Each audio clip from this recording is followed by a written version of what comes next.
Je refais une ancienne vidéo plutôt que de la chercher, parce qu'elle est vraiment très loin dans mes archives, elle date d'il y a plus de 2 ans maintenant, puisque j'ai utilisé les logiciels pour analyser le Coran il y a presque 4 ans et j'avais revérifié il y a 2 ans.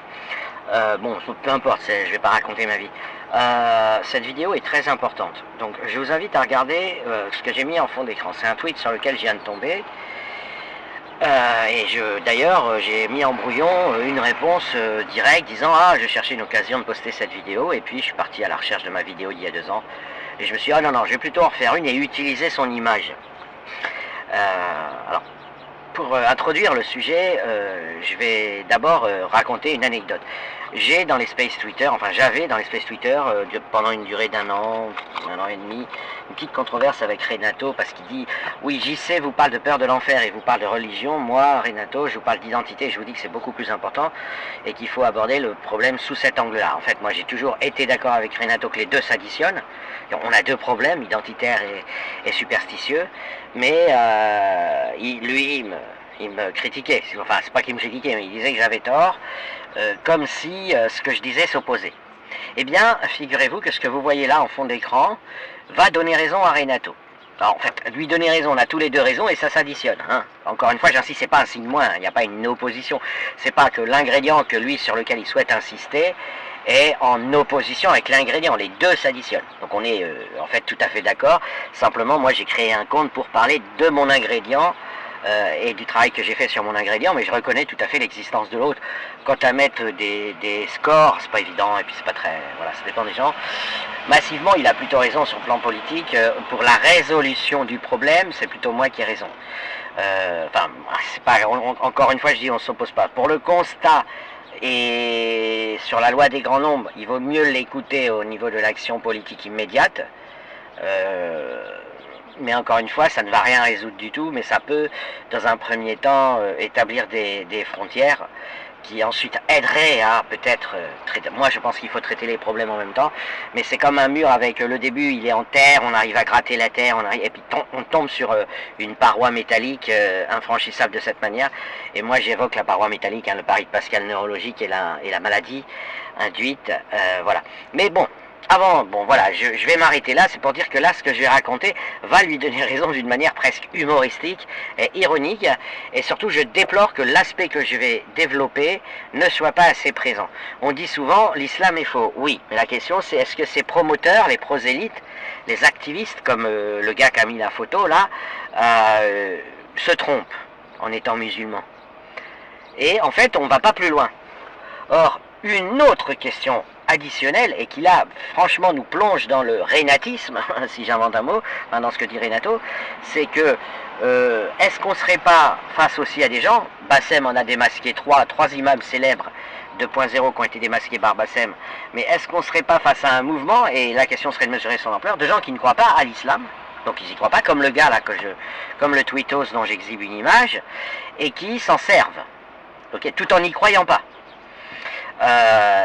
Et donc n'hésite pas à mentir, à escroquer, mais pas en commettant des erreurs, en étant dans un calcul sciemment, et donc je vais maintenant développer ça dans la suite, parce que cet aspect-là est grave. Même s'il y a une masse islamique qui est sincère, qui croit que l'islam est vrai, il y a une masse dont le poids est déterminé, et là on parle d'acteurs, on parle de gens, donc de quantité de personnes, donc de pourcentage, qui ne croient pas à l'islam et qui vont faire semblant d'être musulmans et en faire la promotion en mentant sciemment. Et ça va être un deuxième front, si vous voulez, à aborder.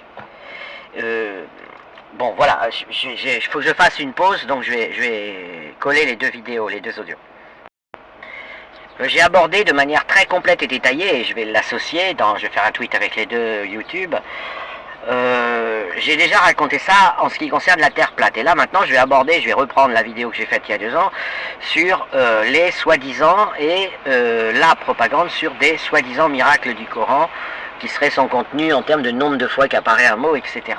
Alors je rappelle l'arnaque de la Terre plate parce qu'elle est très amusante. Vous avez des cadres de l'islam, donc des gens qui ne peuvent pas invoquer l'erreur innocente, l'erreur de bonne foi, qui ont remixé ce que dit le Coran en autre chose, Donc ils font volontairement, je dis bien volontairement, une erreur de traduction, reconnue d'ailleurs, puisque j'ai enregistré des discussions internes à l'islam, des musulmans qui discutent entre eux, disant il a bien fait de mentir, ça sert la dawa, mais, voilà, et blablabla, et puis ensuite ils discutaient de terre plate et de terre ronde. Mais la question, j'ai fait une vidéo très longue pour dire que c'est beaucoup plus grave de mentir sciemment que de se tromper.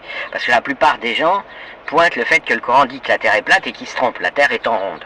Mais ça, à la rigueur, c'est pas grave. Ensuite, vous avez une partie des musulmans qui font semblant de ne pas savoir et qui disent non, mais on sait que la terre est ronde et l'islam ne dit pas que la terre est plate, mais ils n'ont pas creusé. Ils sont dans l'évitement, ils essayent de parler d'autre chose. Bon. Et puis vous avez cette troisième catégorie, soit ils sont arabophones, soit non arabophobes, mais ils se sont renseignés et qui disent l'islam n'affirme pas que la terre est plate et leur nez pousse parce qu'ils savent que l'islam dit que la terre est plate et donc ça interroge. Et enfin, vous avez les salafistes, les littéralistes, les fondamentalistes qui reconnaissent que le Coran dit que la terre est plate et qui, parfois, il y a deux écoles. Il y en a qui disent oui, mais si on veut être à armes égales avec l'Occident, il ne faut pas le dire. Et d'autres qui disent si, il faut le dire, il faut être fier de notre islam, blablabla. Mais de toute façon, ils croient que la terre est plate, ceux-là. Donc, il n'y a pas de souci. Maintenant, Zakir Naik, lui, littéralement, lui, on ne peut pas le considérer comme de bonne foi puisqu'il a volontairement menti sur une traduction. Et par ailleurs, un truc qui est très important, c'était le sujet de mon autre vidéo, de celle que je vais associer à celle-ci, c'est qu'il sait très bien que les arabophones savent qu'ils mentent. Et donc ça pose la question des arabophones défendant l'islam, voyant un mec mentir, le laisse mentir en pensant que c'est bien pour l'islam. Là, ça c'est une vraie question. Comment ça se fait ? Comment ça se fait? Donc je rappelle, le Coran dit que la terre est plate comme le sol que l'autruche aplatit avant de pondre son œuf. Hein, c'est très clair, c'est voilà. Et sachant que la terre n'est pas parfaitement ronde, qu'elle est un petit peu aplatie au pôle, vous voyez, Zakir Naik et tout un tas d'autres propagandistes de l'islam disent le Coran dit que la terre ressemble à un œuf d'autruche. Ce qui est un mensonge et ce qui est d'ailleurs parfaitement connu en fait dès que on rentre. Je suis pas en train de dire que la terre est plate ou ronde ou non. Je veux dire 100% des arabophones vous disent oui, le Coran dit bien que la terre est plate comme le sol, que l'autruche aplatit, parce qu'en fait l'autruche avant de pondre son œuf, elle a tout un cérémonial très très connu et très marrant, parce que c'est pas tous les oiseaux qui font ça, d'aplatir très soigneusement et longuement le sol avant d'y poser son œuf. On se demande pourquoi, enfin on se demande, il y a des interprétations, voilà. Et Zakir Naik le sait, il sait que le Coran dit ça, et pourtant il ment. Il va dire que le Coran affirme, or il est arabophone. Ok.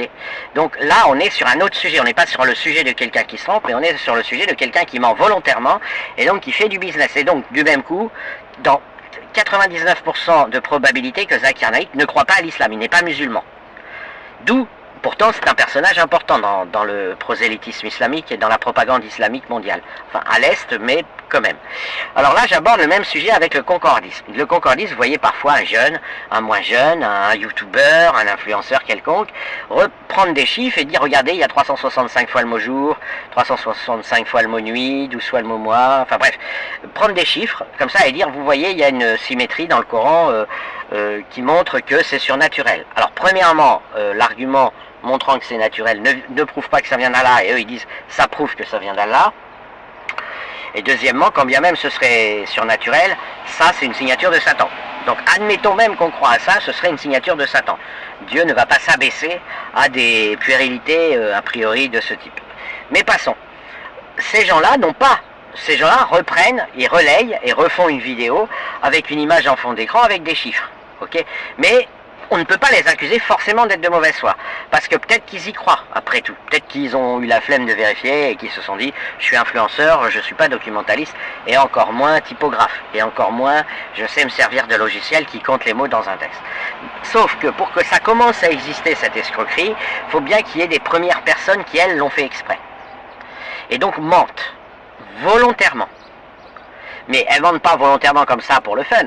Elles mentent en vue de donner une impression à un public large, de faire une promotion d'islam à un public large. Donc la question c'est, est-ce qu'elles croient à l'islam, et sinon quel est leur intérêt?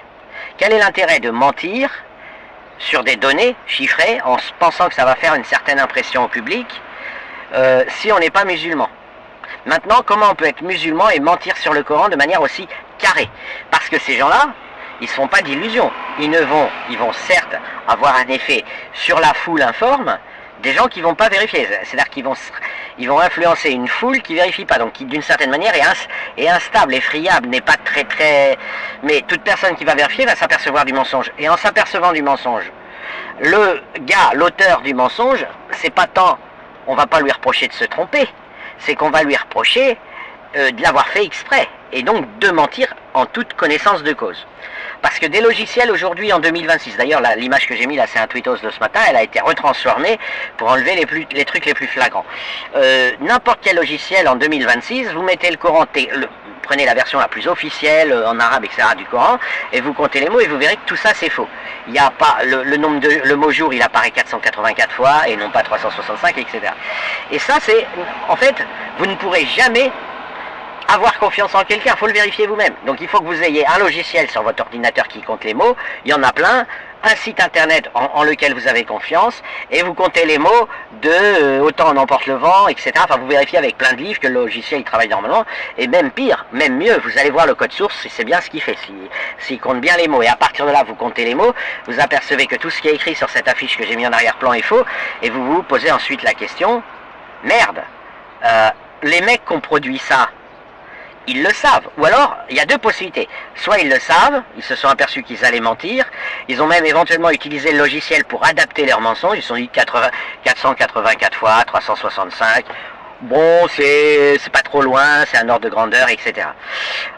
La plupart des propagandistes disent il y a 365 fois le mot jour, 365 fois le mot nuit. Là je vois que sur l'affiche, le mot nuit a été retiré parce que ça se voit trop. Parce qu'en fait vous pouvez aussi faire la technique du sondage, c'est-à-dire lire 50 pages aléatoires. Et donc là, vous pourrez avoir un ordre de grandeur du nombre de fois que le mot nuit y apparaît et verrez que c'est de l'ordre de grandeur de 100 et non pas de 400. Bon, mais ça, vous pouvez le faire à la main. Il n'y a même pas besoin de logiciel. Vous choisissez des pages au hasard. Vous sondez, quoi. Vous faites un sondage dans la population des informations du Coran. Voilà. Mais vous pouvez aussi utiliser un logiciel. Le logiciel, le premier producteur, admettons maintenant que le premier qui a inventé l'escroquerie, qui a essayé de faire croire qu'il y avait 365 fois le jour dans le Coran, ou 12 fois le mot moi, etc. Imaginons que cet escroc, il n'est pas vérifié. Eh bien, il est quand même menteur volontaire. Je dis, s'il l'a jamais entendu avant par quelqu'un d'autre, il est menteur volontaire. Je ne parle pas des gens qui relayent ensuite, en se disant, ah bah, un imam de confiance m'a dit que, je reprends. Ou un document qui me précède, je reprends et je fais ma publicité concordiste. Je parle pas de ça, moi je parle de l'inventeur, le premier. Il y a bien une première personne qui a décidé de dire il y a 365 fois le mot jour dans le Coran. Cette première personne, même si elle n'a pas vérifié avec un logiciel, parce qu'à l'époque il n'y avait pas d'ordinateur, hein, admettons c'était il y a 50 ans disons, elle ment sciemment. Parce qu'elle sait très bien, au fond d'elle, elle sait très bien qu'en vérifiant pas, voilà, elle s'épargne, elle dit j'ai pas vérifié et je décide qu'il y a 365 fois le mot jour dans le Coran, mais en fait j'en sais rien. Voilà. Là, la seule démarche qui pourrait être de bonne foi, ce serait de compter. Et qu'il y en ait, mais là c'est 484 fois que le mot jour apparaît, et ainsi de suite. Hein. Tous les chiffres sont faux de l'affiche, de cette affiche. Maintenant, donc ces personnes mentent. Je parle des premiers, des premiers qui le disent, je ne parle pas des suivants qui éventuellement par excès de confiance, même si c'est un peu dur à avaler, on vérifie toujours soi-même hein, normalement, mais bon ils peuvent ne pas savoir se servir d'un logiciel, etc. Donc ces premières personnes mentent. Maintenant moi ce que je vous dis c'est que si elles mentent, elles ne sont pas musulmanes, non pas parce que c'est interdit de mentir, d'abord ça ne l'est pas, vous avez le droit de mentir aux mécréants, mais si elles mentent là-dessus spécifiquement, elles ne sont pas musulmanes, même si c'est autorisé de mentir aux mécréants en vue de faire progresser l'islam, etc. Et je vais vous dire pourquoi. Parce que ce sont des données neutres, ce sont des données matérielles. Vous pouvez compter les mots. Donc, si vous décidez d'inventer qu'il y a 365 fois le mot jour dans le Coran alors qu'il est présent 484 fois, vous allez d'une certaine manière, c'est pas seulement un mensonge aux mécréants ou un mensonge à la foule en vue d'une dawa plus efficace que vous faites. C'est comme si vous réécriviez le Coran fermement sur des choses tout à fait matérielles, neutres, en disant le Coran dit ça. Mais ça c'est pas autorisé. On dit ça. Vous pouvez cacher des trucs, c'est même recommandé par Al-Fazal, hein, il y a toute une vidéo sur la TL de Cassius Ledy et sur Météel. Vous pouvez cacher des trucs en disant c'est dur à digérer dans un premier temps, il faut d'abord que la personne elle soit bien ancrée dans l'islam pour lui annoncer toutes les dingueries voilà, qu'on a plutôt tendance à cacher, parce que Balti a commenté récemment en écoutant la diffusion, enfin le buzz involontaire qu'a fait Sami Chaouch, mais c'est autre chose. Là on parle du nombre de fois que le mot jour apparaît dans le Coran, ou le mot nuit, ou ceci, ou le ange démon, tout ce que vous voulez.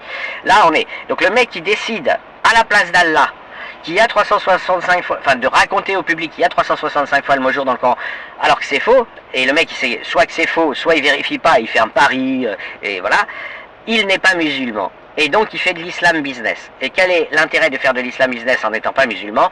A priori on ne voit pas grand chose à part l'esclavage des femmes, maintenir un monde, voilà, militer pour l'esclavage des femmes. Mais sinon, il n'y a pas tellement d'intérêt à défendre l'islam quand on n'est pas musulman. Hein. Sauf si vous voulez un monde où les femmes sont voilées et puis où voilà, c'est vos esclaves, ou avoir 4 femmes, etc. Et ça c'est beaucoup plus grave que de se tromper. C'est beaucoup plus grave que de dire que la Terre est, enfin que de prétendre que le Coran dit que la Terre est ronde en se trompant. Le mec qui dit le Coran dit que la Terre est ronde et qui va se faire une torture mentale pour essayer de tordre dans tous les sens, mais qui a envie au fond que le Coran dise que la Terre est ronde, on peut à la rigueur le comprendre. Vous voyez, il est dans un mécanisme de déni personnel, d'effort personnel, de lutte contre les baisses de foi, pari de Pascal neurologique face à l'enfer, etc.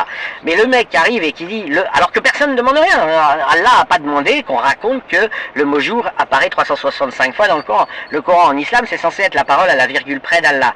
Donc, si Allah a décidé de mettre le mot jour 484 fois, etc., enfin, s'il a décidé qu'il n'y aurait pas ces concordances ou ces symétries, voilà, c'est son choix, je dirais que ça n'incrimine en rien. Par ailleurs, de telles coïncidences, je le redis, ce serait beaucoup plus des signatures de Satan. Hein, on va pas, c'est pas ou d'une entité maléfique qui cherche à vous faire des clins d'œil sous la table. Enfin, de toute façon, ça ne défend pas l'islam. Même quand bien même le Coran contiendrait des tonnes et des tonnes et des tonnes de symétrie, Georges Perec a été beaucoup plus loin. Il a écrit un livre sans utiliser la lettre E, qui est une lettre quasiment inévitable. Il a écrit tout un livre. Donc de toute façon, il a fait 10 fois plus que tout ce que vous pourrez attribuer au Coran. Donc, et puis quand bien même le Coran aurait réussi des coups comme ça prouverait absolument rien. Mais, et en tout cas certainement pas que ça vienne là. Ça prouverait même, ce serait même inquiétant. Hein. Ce serait un élément à charge contre l'islam. Parce que l'islam, autant on peut dénoncer que c'est une imposture humaine, mais si en plus ça vient d'une entité qui a des pouvoirs magiques et maléfiques, c'est encore plus grave. Enfin, c'est encore plus inquiétant. Voilà. Donc, la question c'est quelle est la mentalité et quelle est leur proportion à l'intérieur de la masse médiatique des gens qui ne sont pas musulmans, qui ne croient pas à l'islam et qui produisent ce type d'escroquerie, en sachant très bien qu'il n'y aura que 10% des gens qui vérifieront et qui seront épuisés une fois à avoir vérifié, et que voilà, et que les autres ils vont continuer de le dire, mais c'est des slogans de campagne. Vous voyez, en quelque sorte c'est des slogans de campagne, ils seront mal à l'aise. Moi j'ai fait le test puisque j'ai enquêté 5 ans, j'ai jamais vu de musulmans réellement utiliser le concordisme. Ils ont trop peur. Ils ont trop peur. D'ailleurs c'est marrant parce qu'ils ont l'air de sentir que les inventeurs de ces fausses, de ces chiffres faux, on dirait que les musulmans eux-mêmes sentent ça, sentent que c'est louche de nous amener ce type de choses, on n'en demandait pas tant. Et donc moi en 5 ans, je l'ai vu, hein, mais c'est pas énorme, le recours au concordisme, c'est sulfureux, et on a l'impression que les musulmans eux-mêmes sentent que les inventeurs de ces arnaques sont pas fiables. Voilà, ils se disent, comment le mec, il a compté, le mec, il a fait quoi? Il a compté, il a fait confiance à un précédent, dans ce cas-là on s'occupe pas de lui, on s'occupe. Mais le premier qui a inventé ces mensonges, la question c'est, il lui passait quoi par la tête? Qu'est-ce qu'il voulait faire? Voilà, et ça fait peur. Quand on est musulman, ça fait peur. Un mec, il arrive, il te dit, il y a 365 fois le mot jour dans le Coran, alors qu'il n'est pas musulman et alors qu'il ment et qu'il invente ça de toutes pièces, il cherche quoi? La réalité c'est ça, c'est qu'est-ce qu'il cherche? Et moi je vous dis, les trucs qui viennent le plus à l'esprit, bah il cherche, il fait partie des rares personnes qui ne pensent pas du tout que l'islam vient de Dieu, mais qui veut faire gagner une partie de l'islam sociétalement pour convenance personnelle, hein, pour peut-être se marier avec 4 femmes, que la femme soit soumise à son mari, des conneries comme ça, des trucs de valeur, quoi, mais ça fait très peur, y compris aux musulmans eux-mêmes.